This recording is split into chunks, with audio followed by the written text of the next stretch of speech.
Assalamualaikum warahmatullahi wabarakatuh. Perkenalkan nama saya Hasnatul Zikri, NIM 2112117990 dari Prodi S1 Keperawatan kelas 1A. Baiklah, pada kali ini saya akan menampilkan PPT mengenai Pancasila dari sudut pandang mahasiswa di masa Revolusi 4.0. Dahuluan, revolusi merupakan sebuah perubahan paradigma mengenai sistem perekonomian. Revolusi pertama kali dalam catatan sejarah terjadi di tanah Inggris yang lebih dikenal dengan Revolusi Industri 1.0 yang terjadi antara tahun 1800 sampai 1900. Revolusi Industri 2.0 merupakan kelanjutan yang tidak terpisahkan dari Revolusi Industri 1.0 yang terjadi di Inggris. Revolusi ini berbasis kepada pengetahuan dan teknologi yang terjadi di sekitaran tahun 1900 sampai 1960.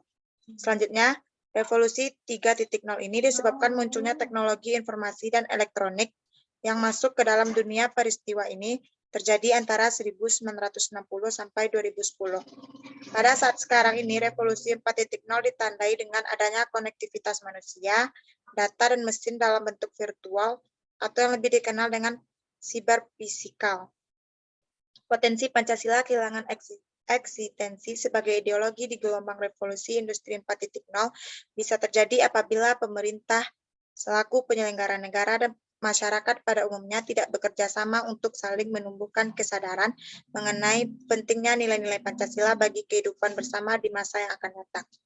Diharapkan ke depan, pemerintah Indonesia dapat membuat suatu kebijakan dan mencerminkan nilai Pancasila dan konstitusi untuk mengatur persoalan menyangkut penemuan dan perkembangan sains serta teknologi di Indonesia. Revolusi Industri 4.0. Sejarah revolusi dimulai dari 1.0, 2.0, 3.0, hingga 4.0. Fase merupakan real change dari perubahan yang ada. 1.0 ditandai dengan mekanisasi produksi untuk menunjang efektivitas atau efisiensi aktivitas manusia. 2.0 dicirikan oleh produksi massal dan standarisasi mutu. 3.0 ditandai dengan penyesuaian massal dan fleksibilitas manufaktur berbasis otomasi dan robot. 4.0 selanjutnya hadir menggantikan 3.0 yang ditandai dengan siberfisik dan kolaborasi manufaktur. Istilah 4.0 berasal dari sebuah proyek yang diprakarsai oleh pemerintah Jerman untuk mempromosikan komputerisasi manufaktur. Emmanuel Dimitrios Hatzakis dalam artikelnya yang berjudul The Fourth Industrial Revolution menyatakan bahwa salah satu ciri dari era revolusi industri keempat adalah semakin banyaknya perkembangan teknologi dalam kehidupan kita. Fenomena ini sekarang sudah semakin terlihat dalam kehidupan kita sehari-hari. Memang jika kita berbicara konsep revolusi industri, maka konteks yang digunakan adalah konteks industri, mencangkup produksi, bisnis, pasar, dan lain sebagainya. Akan tetapi dalam tulisan ini saya ingin membawa konsep revolusi industri tersebut ke dalam konteks kehidupan bermasyarakat, karena sebenarnya masyarakat juga merupakan elemen dari industri kehidupan. Ada 4 prinsip 4.0, yaitu kemampuan perangkat sensor dan orang yang berkomunikasi satu sama lain. Prinsip ini merupakan kolaborasi keamanan dan standar. Kedua, transparansi informasi merupakan kemampuan sistem informasi untuk menciptakan salinan virtual dunia fisik dengan memperkaya model digital dengan data sensor, termasuk analisis data dan penyediaan informasi. Ketiga, bantuan teknis yang meliputi satu, kemampuan sistem bantuan untuk mendukung manusia dengan menggabungkan dan mengevaluasi informasi secara sadar untuk membuat keputusan yang tepat dan memecahkan masalah mendesak dalam waktu singkat. Yang kedua, kemampuan sistem untuk mendukung manusia dengan melakukan berbagai tugas yang tidak menyenangkan, terlalu melelahkan, atau tidak aman. Yang ketiga, meliputi bantuan visual dan fisik.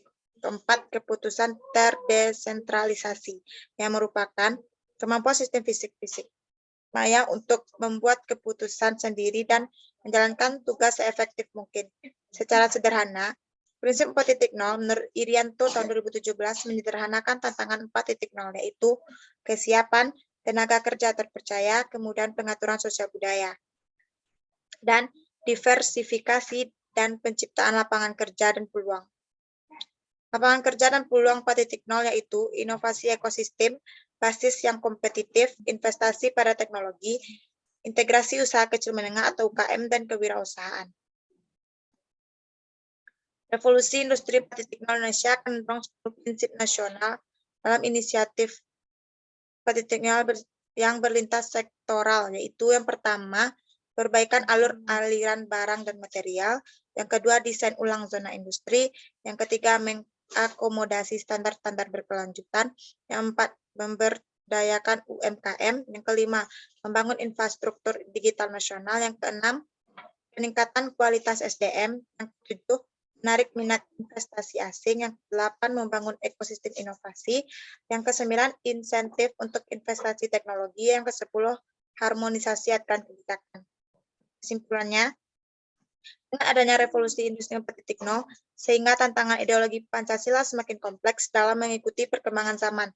Tantangan tidak hanya datang dari ideologi liberalisme, komunisme, dan individualisme, ateisme, kapitalisme, dalam kehidupan sosial, narkoba, terorisme, dan korupsi, serta kebudayaan global. Tetapi tantangan ideologi Pancasila juga datang dari segi ekonomi. Sedikit kita terlisik berkaitan pelanggaran terhadap sila-sila Pancasila. Sila pertama, ketuhanan yang Maha Esa. Masih adanya gerakan radikal kelompok tertentu yang mengatasnamakan agama, perusakan tempat ibadah, dan fanatisme yang sifatnya anarkis. Sila kedua, kemanusiaan yang adil dan beradab.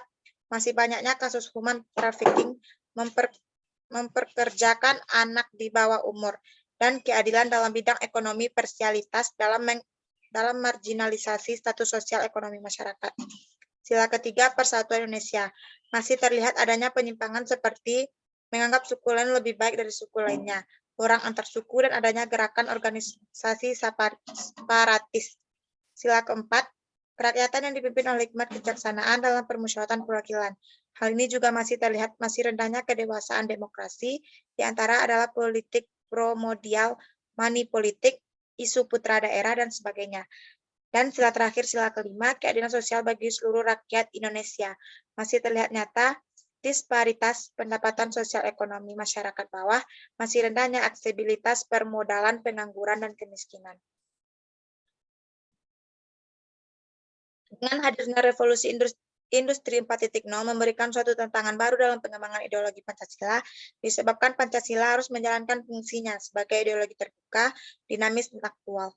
Banyak tantangan dalam mempertahankan Pancasila sebagai ideologi. Pancasila telah membuktikan bahwa Pancasila bukan merupakan milik golongan tertentu atau representasi dari suku tertentu.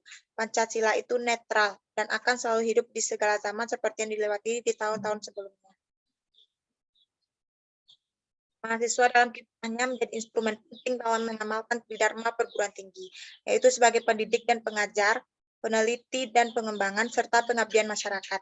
Mahasiswa harus kembali ke jati dirinya yang mampu menjadi agen of change, agen of analysis, dan agen of control, supaya maksimal dalam mencapai cita-cita bangsa, yaitu untuk memajukan kesejahteraan umum, mencerdaskan kehidupan bangsa, dan serta memerdekakan rakyat Indonesia dari segala hal dalam kehidupan.